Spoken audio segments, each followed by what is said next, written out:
रिश्तों की अहमियत। राज आज दफ्तर से दोपहर में ही आ गया।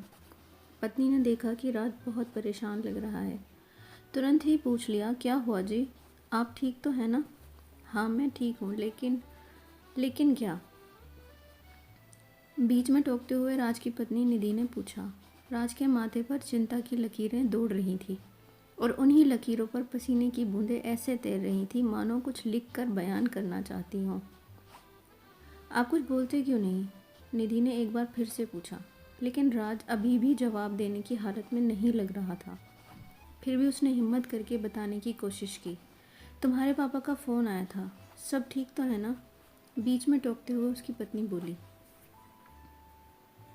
हाँ सब ठीक है, बस वो कह रहे थे कि केतन का उनसे झगड़ा हो गया है और वो उनसे अलग होकर रहना चाहता है। केतन का तो दिमाग ख़राब हो गया है, अभी शादी को 4 दिन भी नहीं हुए और माँ बाप से अलग होने की बात कर रहा है। गुस्से में निधि बोली। उसे शांत करने के लिए राज ने उसे समझाने की कोशिश की। हो सकता है केतन सही हो, तुम्हारे माता पिता ने ही कुछ गलत किया हो। आप भी क्या बात कर रहे हैं? मैं बचपन से जानती हूँ अपने माँ बाप को, वो अलग नहीं हो सकते। जिन्होंने मुझे पाल पोस कर इतना बड़ा किया, क्या तुम्हें लगता है वो गलत हो सकते हैं? लेकिन हम इसमें क्या कर सकते हैं? मुझे अभी जाना है केतन के पास। उससे पूछूंगी मैं कि उसकी ऐसे करने की हिम्मत कैसे हुई। लेकिन क्या इस समय जाना सही होगा? ये सब मैं नहीं जानती। मुझे जाना है तो जाना है बस। इस स्थिति में राजनिधि को किसी भी तरह नहीं रोक सकता था, इसलिए उसने उसके साथ जाना ही ठीक समझा। निधि और राज की शादी को 8 महीने हो चले थे। केतन निधि का भाई था, उसकी शादी को अभी 3 ही महीने हुए थे। निधि अपने मायके पहुंची। अभी राज कार में से उतर ही रहा था, इतनी देर में तो निधि दरवाजे से घर के अंदर भी दाखिल हो गई।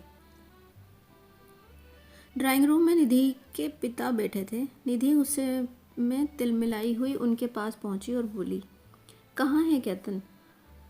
लगता है उसका दिमाग ख़राब हो गया है। उसकी इतनी हिम्मत कैसे हुई? आपसे अलग रहने का ख्याल भी आया उसे?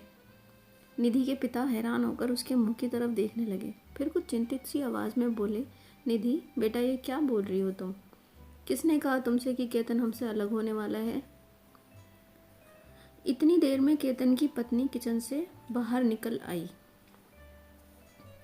पिताजी के सवाल और केतन की पत्नी को देखकर निधि एक पल के लिए मानो शून्य में चली गई। उसे समझ नहीं आया ये सब सच में हो रहा था या उसे कोई बहुत बड़ी गलतफहमी हो गई थी। तभी उसने देखा कि राज अभी तक वहाँ नहीं पहुँचा था, इसलिए जैसे ही उसने घूमकर दरवाजे की तरफ देखा, उसने राज को वहाँ खड़ा पाया। इससे पहले कि वो कुछ पूछती, राज पहले ही बोल पड़ा, मैंने झूठ बोला था। लेकिन क्यों? अब तो निधि के साथ उसके पिता और केतन की पत्नी भी समझना चाहती थी कि आखिर हो क्या रहा है। इतनी देर में निधि की माँ भी अपने बेडरूम से निकलकर बाहर आ गई। क्योंकि मेरे माँ बाप भी गलत नहीं हो सकते, मैं भी उनके साथ बचपन से रह रहा हूँ। ज़रूर गलती तुम्हारी ही रही होगी। निधि सब समझ चुकी थी, उसे एहसास हो चुका था। निधि की आंखें आंसुओं से भर चुकी थी और वो कांपती हुई आवाज़ में बोली, हम आज ही माँ बाबूजी को घर ले आएंगे। लेकिन वो गए ही कहाँ हैं? क्या मतलब? मुझे पता था तुम्हें रिश्तों की अहमियत जल्द ही समझ आ जाएगी, इसलिए मैं उन्हें बड़ी दीदी के यहाँ छोड़ दिया था। तुम्हारे घर जाने से पहले वो पहुँच जाएंगे। आप भी ना।